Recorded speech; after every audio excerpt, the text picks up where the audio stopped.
Boa noite, irmãos. Graça e paz da parte do Senhor. Com grande alegria que estamos aqui mais uma vez para ministrar o coração dos irmãos. Espero que o Senhor fale ao coração de vocês e fale ao seu coração como falou ao meu, em nome de Jesus. Irmãos, temos vivido dias difíceis. Temos vivido dias de angústia. Não falo de questões financeiras, não falo de questões políticas. Todo mundo sabe da situação que nós estamos vivendo no país. Todo mundo sabe da economia, como tem andado, quantas coisas têm ficado caras.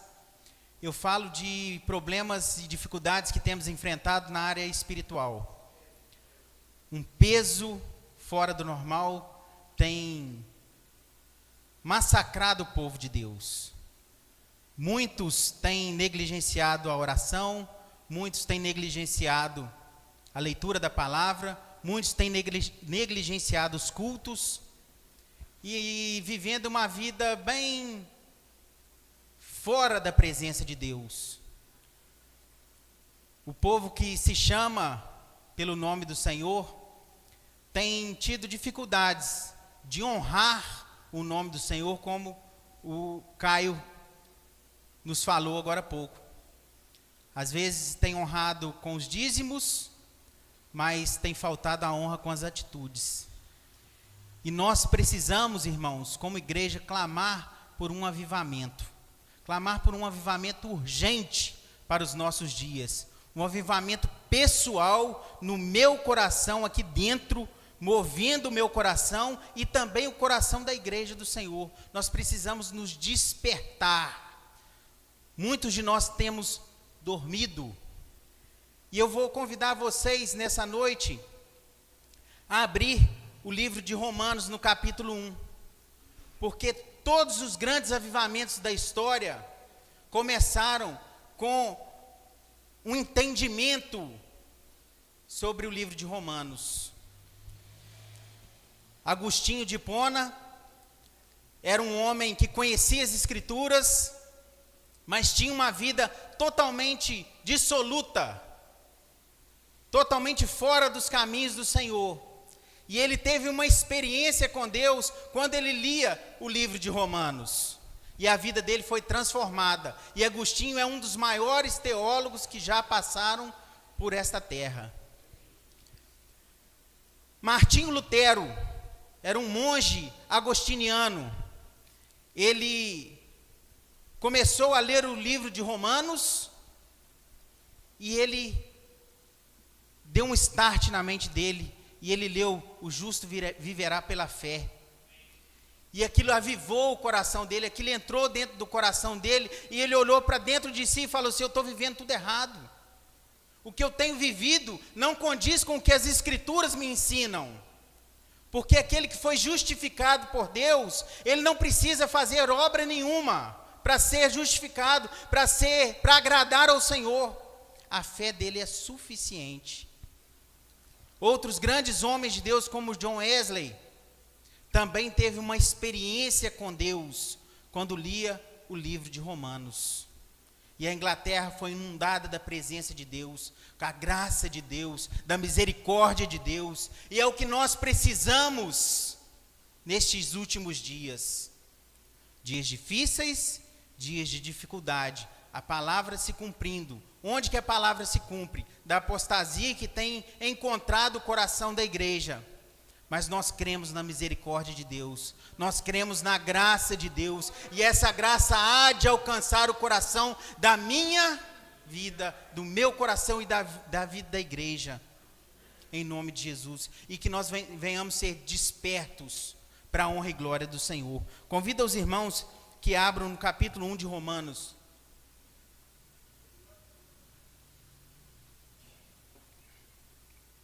Diz assim a palavra de Deus. Acompanhem comigo. Paulo, servo de Jesus Cristo, chamado para apóstolo, separado para o evangelho de Deus. 2. A qual antes havia prometido pelos seus profetas nas santas escrituras. 3. acerca de seu filho que nasceu da descendência de Davi segundo a carne. 4. Declarado Filho de Deus em poder, segundo o Espírito de santificação, pela ressurreição dos mortos, Jesus Cristo, nosso Senhor. Amém, irmãos? Pode fechar os seus olhos, estaremos orando mais uma vez. Soberano Deus e eterno Pai, maravilhoso e santo Jesus, Espírito Santo de Deus, Pai, em nome de Jesus, nós clamamos a Ti, Senhor, pela Tua graça, pela Tua misericórdia, pelo Teu poder que há de operar em nosso coração, Senhor, nesta noite, Pai. Fala aos nossos corações, nos ensina a Tua palavra, nos mostra os Teus caminhos, ó Senhor. Revela, Senhor, o que está no Teu coração, Senhor. Tira, Senhor, as escamas dos nossos olhos, dos nossos ouvidos, ó Deus, para que nós possamos compreender e sermos restaurados e avivados para a honra e glória do nome de Jesus. Amém, irmãos? Irmãos, a carta de Romanos, como eu falei, é um livro que trouxe grandes avivamentos ao coração da igreja. Momentos de dificuldade, a carta de Romanos foi uma chama que incendiou o coração de grandes homens de Deus. Muitos vão falar que a carta de Romanos é o maior tratado teológico que já foi escrito na face da terra. E eu discordo disso aí, grandes homens falaram isso aí, e eu discordo, porque isso não é um tratado teológico. A carta de Romanos é a voz de Deus para a igreja do Senhor. Não existe tratado teológico dentro de Romanos, existe a voz de Deus dentro de Romanos. Romanos, ele foi escrito por Paulo, como o primeiro verso fala. Ele ensina grandiosas doutrinas como a da justificação pela fé, doutrinas da depravação total, doutrinas da predestinação, inúmeras doutrinas ali do início até o final. Se você pegar para ler o livro de Romanos, você vai ser muito abençoado, você vai ser muito edificado, você vai ser avivado, vai ter o seu coração totalmente restaurado, porque a voz do Senhor emana dessas palavras. Paulo, quem foi Paulo? Paulo foi o filho temporão dos apóstolos. Todos nós sabemos que Jesus escolheu 12 discípulos, e esses discípulos foram designados para cumprir uma grande missão nessa terra. Com o desvio de Judas Iscariotes, foi eleito Matias como um sucessor, e Paulo foi designado apóstolo de Jesus, como ele fala assim, servo de Jesus Cristo, chamado para ser apóstolo, separado para o evangelho de Deus. Algumas traduções da Bíblia vai falar que Paulo, ele se refere a ele mesmo como um escravo de Jesus Cristo, como servo de Jesus Cristo. E o que é um escravo? O escravo é aquilo que faz, aquilo que manda, faz aquilo que o seu Senhor manda. Aquilo que está descrito na palavra de Deus, ele cumpre na íntegra. O escravo, o servo, ele não tem mais desejo do próprio coração. Quem manda na vida do servo, quem manda na vida do escravo, é o seu Senhor. Não existe mais vontade própria para o escravo. Tudo que o escravo faz está designado àquilo que o seu Senhor manda.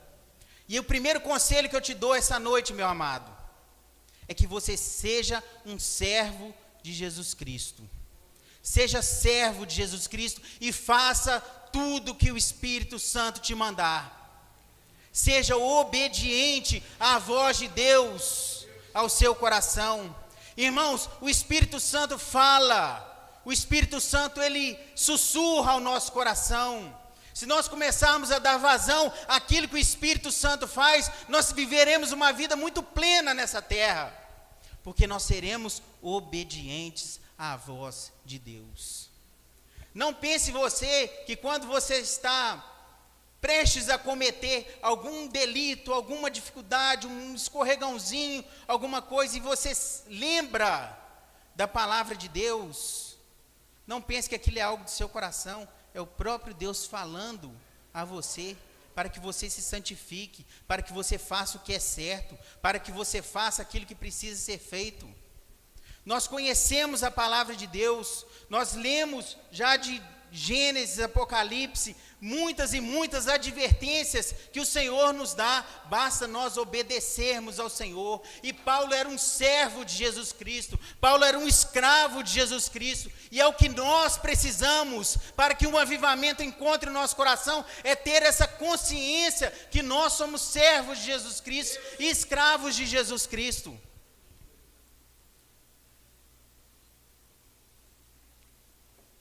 O escravo não tem mais domínio sobre o seu próprio corpo.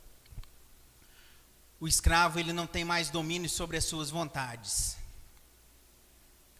O escravo, ele bate no peito e fala assim: não vivo mais eu, mas Cristo vive em mim. Não interessa o que eu penso, não interessa o que eu acho, não importa mais as minhas vontades, importa é aquilo que está escrito e descrito na palavra de Deus. Não importa mais os meus sonhos, os sonhos de Deus hão de se cumprir no meu coração. Estávamos conversando ali antes do culto, quanto mais nós pensarmos nas coisas do alto, menos sentido as coisas dessa terra farão sentido para nós. Quanto mais nós pensarmos nas coisas do alto, onde Cristo está assentado, menos preocupação nós teremos, menos ansiedade nós teremos, porque essas coisas são as coisas velhas que em breve passarão. E o que importa é cumprir a vontade de Deus na minha e na sua vida. Nada mais importa. O que importa é que você seja um escravo de Jesus, seja um servo de Jesus, um servo bom e fiel, obediente à palavra de Deus, obediente à voz do Espírito Santo, obediente em todos os seus afazeres, seja no seu trabalho, seja no seu casamento, seja com suas amizades, seja com os seus negócios com o mundo, seja obediente a Deus. E Paulo era esse servo obediente. Paulo, ele fez aquilo que o Senhor dele mandou. Ele fez aquilo que o Senhor designou. E Paulo escreve esse livro de Romanos, iniciando dessa forma: eu sou escravo de Cristo, eu sou servo de Cristo. E para um cidadão romano, irmãos, afirmar que era escravo era uma situação um tanto quanto embaraçosa. Os romanos eles detinham um poderio enorme no mundo antigo. Se você era cidadão romano, você estava num outro patamar. Mas Paulo, ele se rebaixa. Ele fala assim: eu não sou do Império Romano, eu não me dobro ao imperador, eu não me dobro a César, eu dou a César o que é de César, mas a Deus eu vou dar aqui, aquilo que está aqui dentro, que é a minha obediência e o meu coração. Ser servo para Paulo era obedecer em todos os caminhos. Tudo Paulo obedeceu para a honra e glória do Senhor Jesus. E Paulo, ele foi chamado para ser apóstolo. Apóstolo é aquele que tem uma missão. Ele tem uma missão de cuidar, de pregar, de ser missionário, de discipular, de exortar. Todos os desígnios da palavra de Deus, todos os dons espirituais, todos eles caem em cima do apóstolo. Uns foram chamados para mestre, outros foram chamados para ser pastores, outros para evangelistas e outros para apóstolos. O apóstolo, ele é um evangelista. O apóstolo, ele é um pastor. O apóstolo, ele é um missionário. E você precisa descobrir Qual é o seu chamado? Para que você venha ser um servo de Cristo fiel, para que você seja um escravo de Cristo, que honra ao Senhor em todo o tempo. Qual é o seu chamado? Você foi chamado para quê? Você é um missionário? Você pode ser um pastor, você pode ser um evangelista, você pode ser um servo, você pode ser aquele que intercede pela vida dos irmãos, você pode ser aquele que tem o dom de servir, de estender a mão, de orar, de abraçar. Você só não pode ser apóstolo. Apóstolo você não pode mais. Porque o apóstolo tem uma situação que ninguém mais consegue ser apóstolo, porque precisa ter visto o Senhor ressurreto. E ninguém viu. Hoje a gente vê nas igrejas aí, as pessoas se autodenominando apóstolos, ou apóstolas, ou patriarcas, algumas nomenclaturas que não existem mais. Isso não existe. Apóstolo encerrou lá em Paulo. Paulo viu o Senhor. Pedro viu o Senhor ressurreto. João viu. Quem mais viu? Todos os apóstolos que andaram com ele. E Paulo, lá na estrada de Damasco, quando ele perseguia a igreja do Senhor, uma luz brilhou. E ele ouviu: Paulo, Paulo, por que você me persegue? Na verdade é Saulo, né? Saulo, Saulo, por que você me persegue? E ele pergunta: quem és tu? Sou eu, Jesus, o dono da igreja, o Senhor dos senhores. Você tem perseguido a minha igreja, mas agora eu te faço um vaso novo, eu te restauro, eu te ensino, e você será o apóstolo dos gentios, onde levará o meu nome ser conhecido por todo mundo. Para a honra e glória do Senhor, Paulo falou: eis-me aqui, Senhor, envia-me a mim. Eu quero honrar ao Senhor com o meu coração, quero honrar ao Senhor com a minha obediência. E para a honra e glória do Senhor, Paulo foi esse homem obediente, porque deixou inúmeras preciosidades para nós. Se hoje a igreja é edificada, solidificada e está alicerçada em Cristo, claro que é obra do Senhor e do Espírito Santo de Deus, mas foi porque o Senhor usou homens como Paulo, que foram obedientes para a honra e glória do próprio nome de Deus. Amém, irmãos? Separado para o Evangelho de Deus. Esse é um ponto-chave na vida de cada um de nós. Irmãos, nós precisamos ser separados. Nós precisamos estar unidos com Cristo e separados do mundo. Nós tem uma turminha aqui que é do mundo, mas esse eu separo, esse eu vou usar, esse eu vou capacitar, esse eu vou colocar o meu espírito nele, para que ele cumpra a minha vontade. Foi isso que Deus falou ao meu e ao seu coração, no dia que você ouviu as palavras do Evangelho, e você decidiu aceitar a Cristo como Senhor e Salvador da sua vida. Não pense você que foi o desejo do seu coração de aceitar a Cristo, porque um homem natural, ele jamais pode aceitar a Cristo. Mas quando Deus operou no seu coração um grande milagre, Ele te regenerou, Ele te ensinou as palavras do Evangelho. E você creu. E você foi capacitado a crer, a compreender e a entender o Evangelho de Deus. Irmãos, fala sério. Que história mais sem pé nem cabeça. Um Deus que põe um fruto numa virgem, e essa virgem fica grávida, e esse filho nasce, e ele é declarado filho de Deus. Irmãos, somente o Espírito Santo pode fazer você acreditar nessa história, mais ninguém. Se não houver uma retirada das coisas, daquilo que tampa o seu ouvido, você jamais vai conseguir crer nessa história. Mas houve um operar de Deus no seu coração. Você ouviu a palavra de Deus e você creu. Você creu na palavra do Senhor, do Evangelho, e você foi curado por ela, você foi restaurado por ela, e hoje você precisa viver uma vida separada, porque você ouviu a palavra do Evangelho e acreditou nela.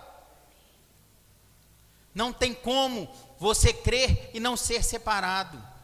Não tem como você crer e manter a sua vida conforme você vivia lá no mundo. Precisa haver uma mudança. E essa mudança, eu não falo de mudança como, eu adulterava, hoje não adultero mais. Eu bebia, hoje eu não bebo mais. Eu furtava, hoje eu não furto mais. Eu estou falando de coisas no íntimo do seu coração que só você e Deus conhecem.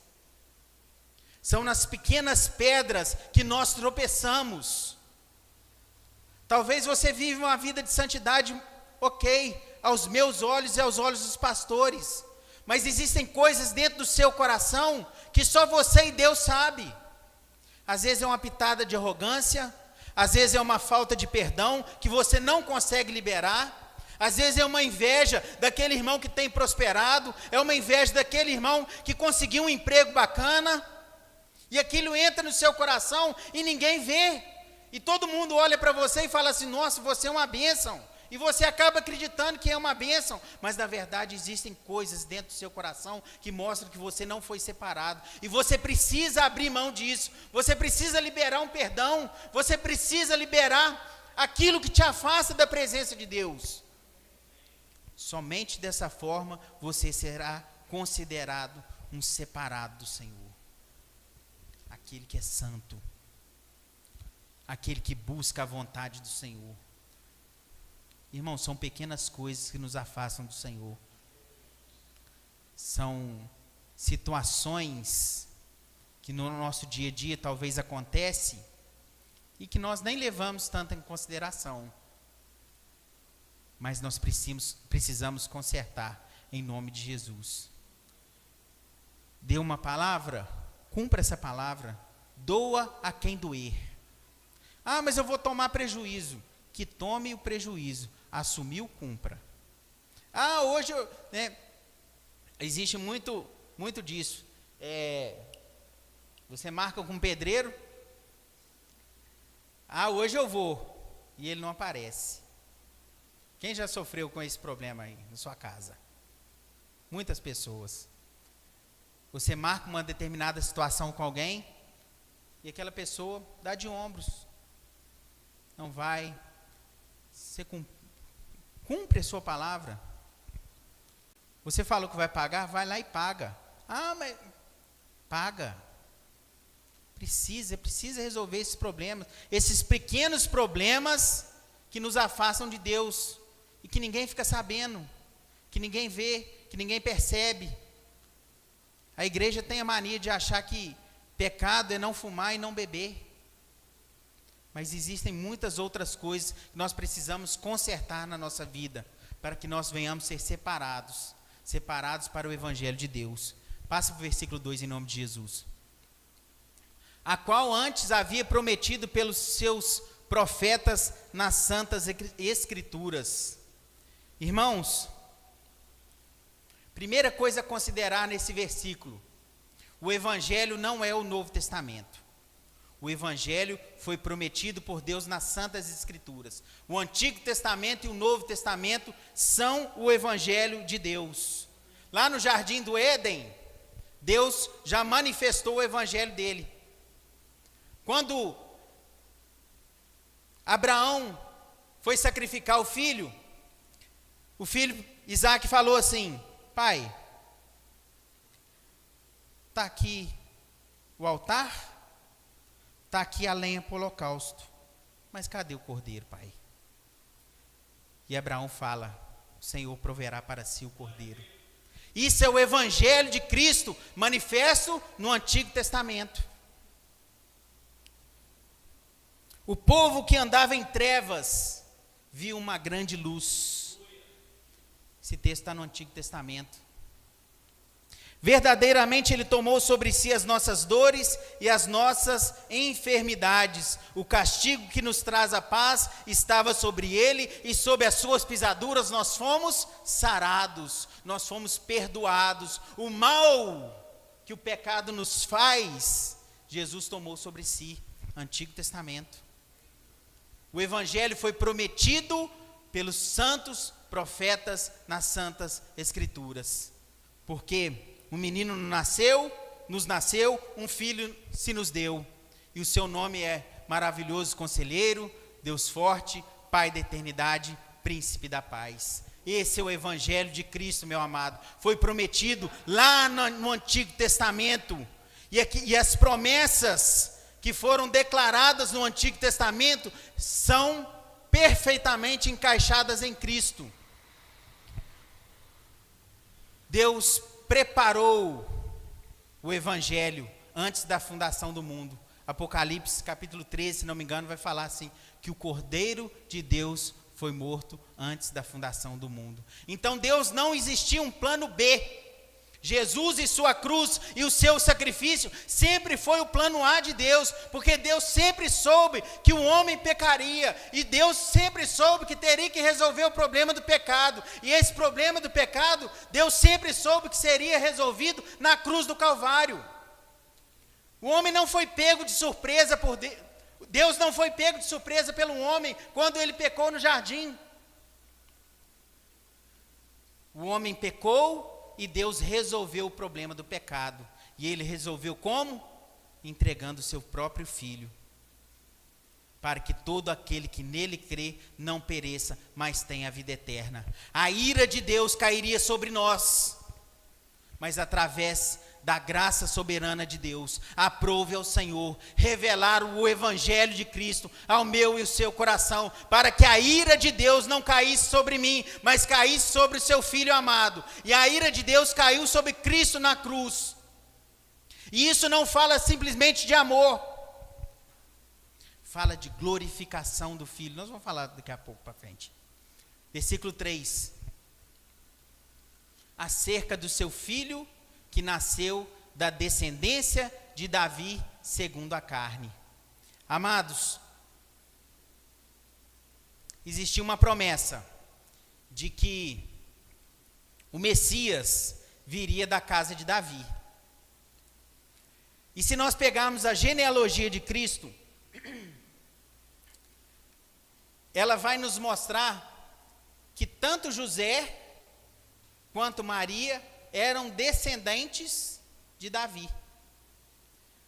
José, do filho de Davi, Salomão, e Maria de Natã. Lucas e Mateus vão nos explicar perfeitamente isso. A promessa de Deus, do seu filho amado, vem de Davi. Muitos creem na história de Davi, na história de Jesus, por causa da genealogia de Cristo que foi declarada por eles, por esses dois apóstolos. Não, na verdade Lucas não era apóstolo, né? Lucas era um servo de Deus que escreveu o seu evangelho. Mas irmãos, as promessas de Deus cumpriram exatamente em Cristo, filho de Davi. Foi por isso que o cego gritou: Jesus, filho de Davi, tem misericórdia de mim. E é o que eu e você precisamos fazer todos os dias da nossa vida. Nós clamarmos por Cristo, nós clamarmos pelo filho de Davi, porque nós temos vivido dias difíceis, nós temos vivido dias trabalhosos, nós temos vivido dias que as angústias têm enfrentado o nosso coração. Temos dificuldade de orar, temos dificuldade de buscar a Deus, temos muitas dificuldades, mas quando nós clamarmos pela graça do Senhor Jesus, ela há de alcançar o nosso coração. Jesus, filho de Davi, tenha misericórdia da sua igreja.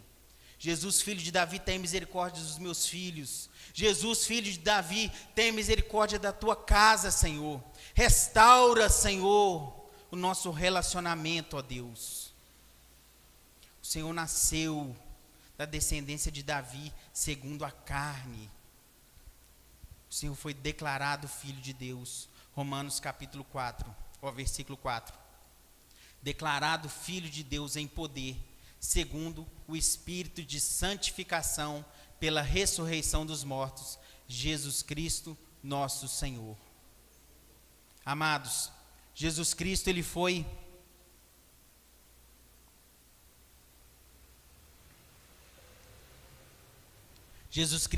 declarado Filho de Deus.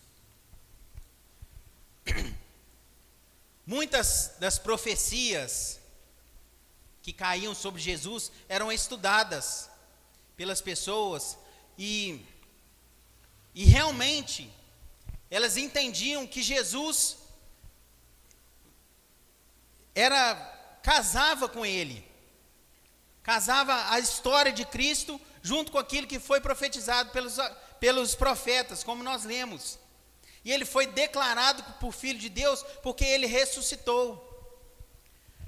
A história nos conta, todo mundo já sabe, que ao terceiro dia Jesus foi ressurreto.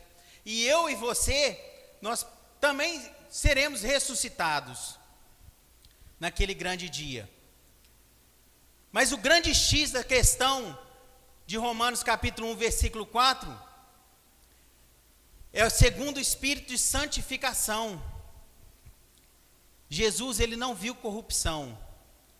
Jesus, ele passou por essa terra e ele não cometeu nenhum tipo de pecado. O Espírito de santificação estava sobre Cristo. Jesus, ele ensinou o seu evangelho.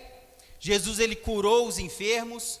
Jesus, ele expulsou muitos demônios. Mas muitos grandes homens de Deus também expulsaram demônios. Muitos grandes homens de Deus fizeram sinais e maravilhas, assim como Cristo fez.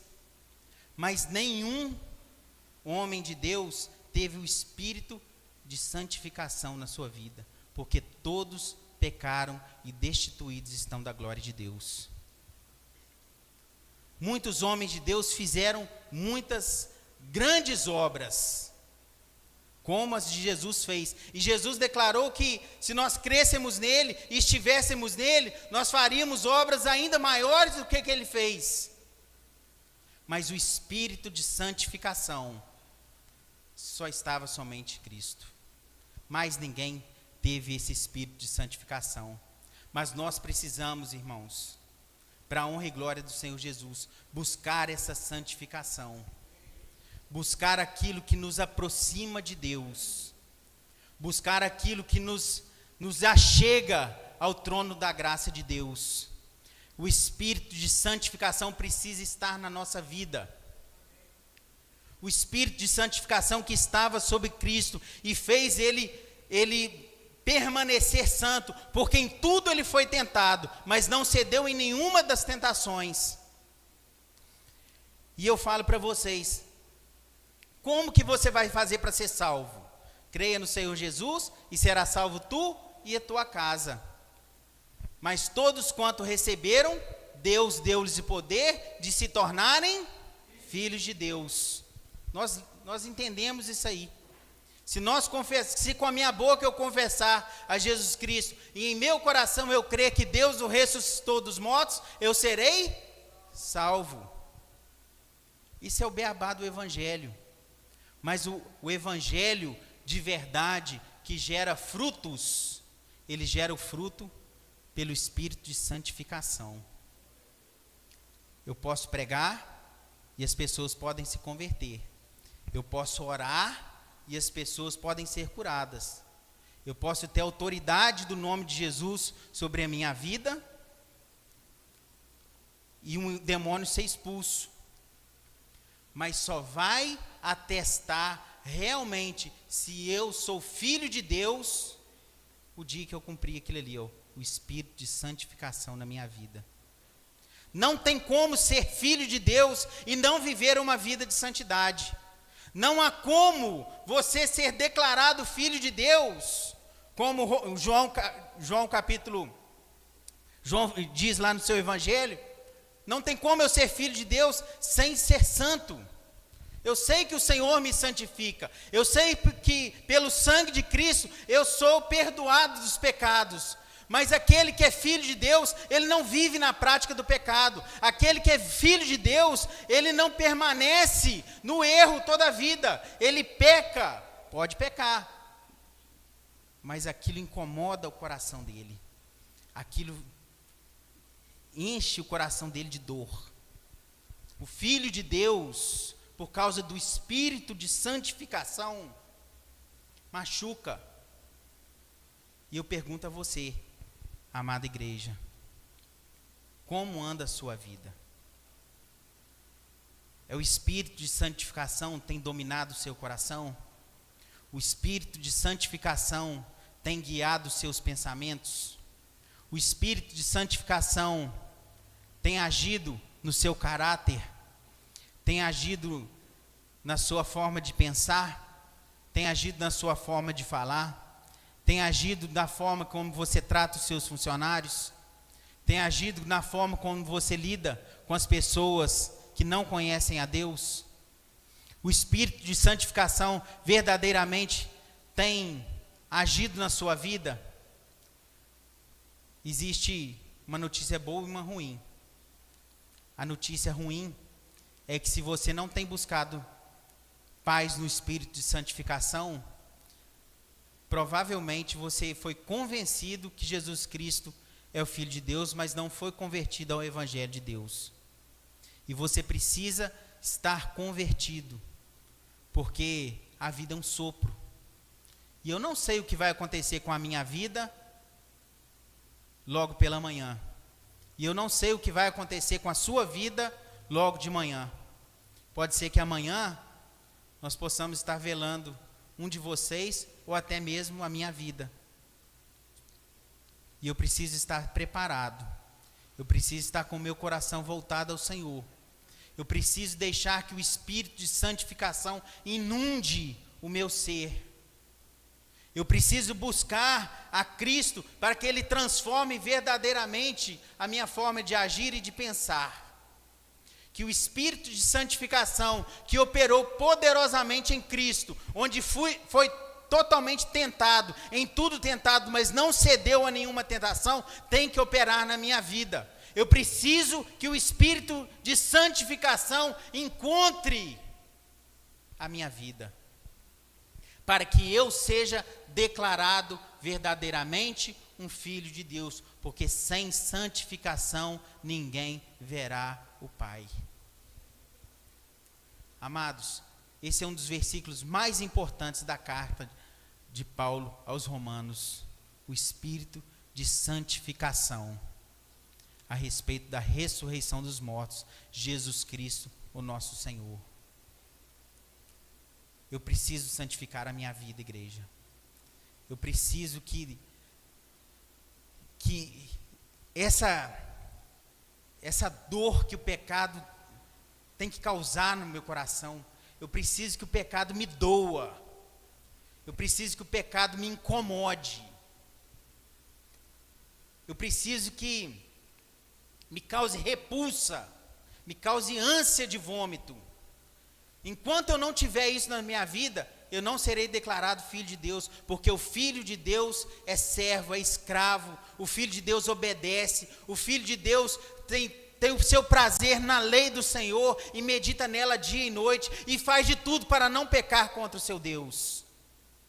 O espírito de santificação estava sobre Cristo, precisa estar na minha e na sua vida, irmãos. Sem santificação, nós jamais conheceremos verdadeiramente a Deus. Sem o espírito de santificação, nós passaremos nessa terra, estaremos aqui na igreja, levantando as nossas mãos, quebrantados às vezes, mas não arrependidos. E sem arrependimento não dá. Sem arrependimento não existe vida com Deus. Sem arrependimento não existe evangelho de Cristo. O evangelho, a base do evangelho é o arrependimento. João Batista pregou: arrependei-vos, porque é chegado o reino dos céus. Jesus Cristo, quando iniciou o seu ministério, ele pregava: arrependei-vos, porque é chegado o reino dos céus. Pedro, lá em Atos dos Apóstolos, no seu primeiro sermão, ele vai falar: arrependei-vos, porque é chegado o reino dos céus. E eu falo para você, igreja, nessa noite: arrependei-vos, porque é chegado o reino dos céus. Arrependa da sua vida. Arrependa de tudo que você tem praticado. Arrependa das maldades que você tem cometido. Arrependa daquilo que você tem feito, que tem desagradado ao Senhor. Arrependa das contendas. Arrependa das fofocas, das picuinhas, daquilo que te afasta de Deus. Se arrependa de tudo, amado. Entregue verdadeiramente a sua vida ao Senhor. Somente dessa forma nós viveremos um grande avivamento. Se o meu povo, que se chama pelo meu nome, se humilhar e orar e buscar a minha face, então eu ouvirei dos céus, perdoarei os seus pecados e sararei a sua terra. O que está faltando na minha casa, o que está faltando na minha vida, é eu me humilhar diante de Deus. O que está faltando no meu trabalho, para que as coisas sejam resolvidas, é eu me humilhar na presença de Deus, e falar que sem Deus eu não posso, e declarar que sem Deus eu não consigo fazer nada. E a graça do Senhor Jesus há de alcançar os nossos corações. Amados, eu convido você, nessa noite, a repensar a sua vida, a repensar as suas atitudes, repensar os seus atos. Se você verdadeiramente tem fé em Cristo, e você crê fielmente que é um filho de Deus, olhe para dentro de si e veja, analise o seu próprio coração. Existe um espírito de santidade em você? Existe? Se não existir, aproveite que nós estamos vivendo no tempo da graça. Mas essa graça há de se findar. E no dia que a graça se findar, amados, acabou. Não tem como mais. Ah, mas vai se findar só no último dia. Amém. Mas como eu falei, nós não sabemos o dia de amanhã. Como o pastor Cláudio Duarte disse, a nossa vida é uma senha, a morte é uma senha que está sendo contada todo dia, diariamente. O meu número é 7.000. Pode ser que ele vai ser cantado amanhã cedo. E o seu número, Deus sabe, e ele pode estar perto também. Então, amados, é muito sério. Eu sou filho de Deus? Amém, eu creio em Cristo. Eu fui salvo pela minha fé. Como diz lá em Efésios, pela graça sois salvos. Mas só verdadeiramente o Filho de Deus é aquele que tem o espírito de santificação. Santifique a sua vida e seja avivado em nome de Jesus. Eu convido você a ficar de pé nessa noite.